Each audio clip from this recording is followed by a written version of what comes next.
Hi friends, ధనవంతుల ఇళ్లలో వెండి పాత్రలు ఎందుకు ఉంటాయి, అందుకు లాజిక్ ఏంటో మనం ఈ వీడియోలో తెలుసుకుందాం. దానికంటే ముందు మనకు స్పాన్సర్ చేసిన వారి వివరాలు. Hello friends, welcome to my video. Friends, మనకు ఈ వీడియోని స్పాన్సర్స్ చేస్తున్న వారు SBO డిజిటల్ మార్కెటింగ్. వీరు అందరికీ పార్ట్ టైం జాబ్ని ఇస్తూ ఉన్నారు. డైలీ 200కు పైగా సంపాదించుకునే అవకాశం, అది కూడా మన యొక్క ఫ్రీ టైంలో. ఇకపోతే వర్క్ ఓన్లీ. మన యొక్క సోషల్ మీడియాలో కంటెంట్ను షేర్ చేయడం మరియు பப்ளிஷ் చేయడం ద్వారా మనం ఇన్కమ్ని సంపాదించుకోవచ్చు. ஸ்கிப் பண்ணாதீங்க, பெரிய தப்பு. தினம் 300 ரூபாய் சம்பாதிக்க அரிய வாய்ப்பு. இன்ஸ்டாகிராம், ஃபேஸ்புக் பயன்படுத்த தெரிந்தால் போதும். Content post and content publishing மூலமா தினம் 300 ரூபாய் சம்பாதிக்கலாம். இந்த வேலை செய்ய 5 நிமிடம் போதும். Work training support, group communication support, all language customer live chat support. முக்கியமா சொந்தமா ஒரு பிசினஸ் ஸ்டார்ட் பண்ற அளவுக்கு உங்களால கற்றுக்கொள்ளவும் முடியும், சம்பாதிக்கவும் முடியும். இந்த வேலை வாய்ப்பு வழங்குவது 5 வருடத்துக்கு மேல ரன் ஆகிட்டு இருக்க நம்ம தமிழ்நாட்டு company school of business organisation private limited. மேலும் விவரங்களுக்கு டிஸ்கிரிப்ஷன்ல கொடுத்திருக்க நம்பருக்கு வாட்ஸ்அப் பண்ணுங்க. Hi friends, silver utensils. ధనవంతుల ఇళ్లలో వెండి పాత్రలు ఎందుకుంటాయో తెలుసా? ఇది అసలు లాజిక్ ఏంటి అనంటే, సిల్వర్ ఇన్వెస్ట్మెంట్ IT రైట్స్ జరిగినప్పుడు కొందరు ఇళ్లలో బంగారు నగలతో పాటు వెండి పాత్రలు ఎక్కువగా కనిపిస్తాయి. అలాగే ధనవంతుల ఇళ్లలో వెండి పాత్రలు ఎక్కువగా ఉంటాయి. వెండి కాయిన్స్, బాస్ కన్నా పాత్రల్లో ఇన్వెస్ట్మెంట్ చేయడం ఓ లాజిక్. ఆ లాజిక్ ఏంటో మీరు ఇప్పుడు తెలుసుకోవచ్చు. వెండి విషయంలో చాలా మందికి తెలియని విషయం ఏంటంటే, మన ఇంట్లో ఉన్న వెండి పాత్రలు, ఉపయోగించే పాత్రలు అమ్మితే వచ్చిన డబ్బుపై పన్ను ఉండదట. ఇది నిజమే.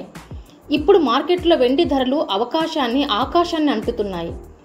అలాంటి టైంలో ఈ చిన్న హ్యాక్ మనకు పెద్ద ఆదాయాన్ని పన్ను లేకుండా తీసుకురాగలదని నిపుణులు చెబుతూ ఉన్నారు.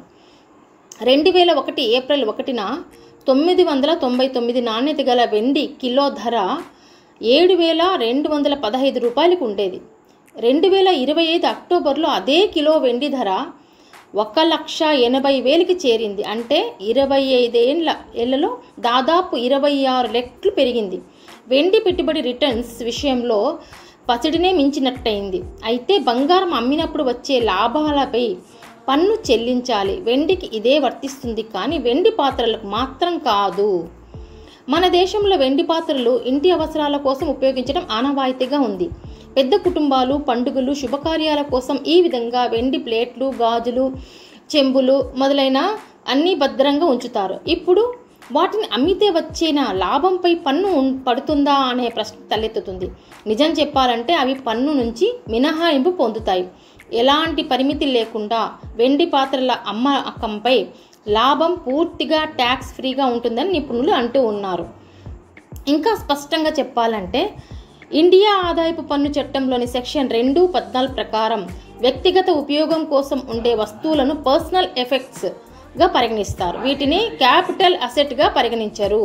క్యాపిటల్ అసెట్ అమ్మితే వచ్చే లాభానికి పన్ను పడుతుంది, కానీ పర్సనల్ ఎఫెక్ట్ అమ్మితే కాదు. వెండి బార్లు, నాణేలు, ఆభరణాలు మాత్రం ఇందులోకి రావు. అవి జ్యువెలరీగా పరిగణించబడతాయి. వాటిని ట్యాక్స్ పడుతుందా? కానీ వెండి ప్లేట్లు, చెంబులు, గాజులు లాంటి వ్యక్తిగత ఉపయోగాల పాత్రలు మాత్రం పన్ను మినహాయింపు పడుతోంది. సో ఇదే విషయంపై కోర్టులు కూడా అభిప్రాయాన్ని వెల్లడించాయి. గుజరాత్ హైకోర్టులో జరిగిన ఒక కేసులో పెద్ద సంఖ్యలో వెండి డిన్నర్ సెట్లను వ్యక్తిగత అవసరాల కోసం వాడుతున్నట్లు రుజువులు ఇచ్చారు. కోర్టు అది సరైనదే అని ఒప్పుకుంది. ఎంతమంది కుటుంబ సభ్యులు ఉన్నా, ఎన్ని ప్లేట్లు ఉన్నా వాటికి వ్యక్తిగత అవసరాలకు వాడుతున్నామనే పర్సనల్ ఎఫెక్ట్గానే పరిగణిస్తారు స్పష్టం చేసిందనమాట.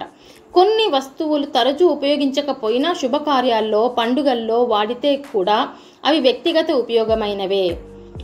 ఇప్పుడు గిఫ్ట్లు విషయంలో చూస్తే సెక్షన్ 56(2) ప్రకారం 1 సంవత్సరంలో 50,000కు మించిన విలువ ఉన్న జ్యువెలరీ, పెయింటింగ్స్ వంటి వస్తువులు నాన్ రిలేటివ్ నుండి వస్తే ఆ విలువలపై పన్ను వేస్తారు. కానీ వెండి పాత్రలు జ్యువెలరీల జాబితాలోకి రావు.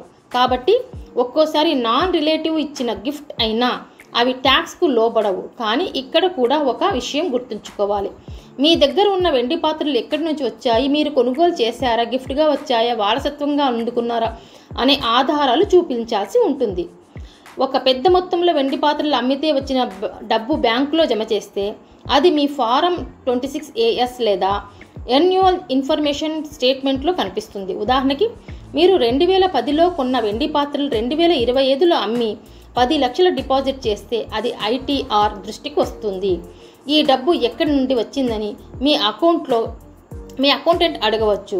మీరు సరైన ఆధారాలు ఇవ్వకపోతే ఆ మొత్తాన్ని లాంగ్ టర్మ్ క్యాపిటల్ గెయిన్స్గా పరిగణించి పన్ను వేస్తారు. తప్పు జరిగితే అపరాధంగా పరిగణించి 200% వరకు పెనాల్టీ చెయ్యొచ్చు. ఒకవేళ వెండి పాత్రలు మీకు బహుమతిగా వచ్చినా లేదా వారసత్వంగా లభించినా వాటిపై ట్యాక్స్ పడదు. కానీ వాటిని అమ్మినప్పుడు కూడా అదే పర్సనల్ ఎఫెక్ట్స్ క్లాసిఫికేషన్ ఉండాలి. అలాగని వాటిలో వజ్రాలు, ముత్యాలు లాంటి స్టోన్లు ఉంటే మాత్రం అవి జ్యువెలరీగా పరిగణించి పన్ను వేయవచ్చు. ఇంకొక విషయం ఏంటంటే, మీరు ఇవన్నీ వాడుతున్నట్లు ఆధారాలు చూపాలి. బిల్లు, ఫోటోలు, ఫ్యామిలీ వాడకానికి సంబంధించిన డాక్యుమెంట్స్ ఉంటే మంచిది. అప్పుడే మీరు ట్యాక్స్ ఎగవేత చేస్తున్నారని అనుమానం రాదు.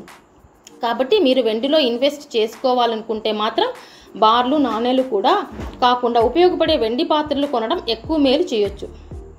వెండి పాత్రలు ట్యాక్స్ మినహాయింపు కలిగి ఉన్న నిజంగా ఉపయోగించి చూపించలేకపోతే సమస్యలు వస్తాయి. కాబట్టి అర్థవంతంగా వాడండి, సరైన ఆధారాలు ఉంచండి. లేటెస్ట్ బిజినెస్ న్యూస్ మనకు ఈ వీడియోలో అందించినాము. ఇంతవరకు మన వీడియో చూసిన వారందరికీ ధన్యవాదాలు. Thank you.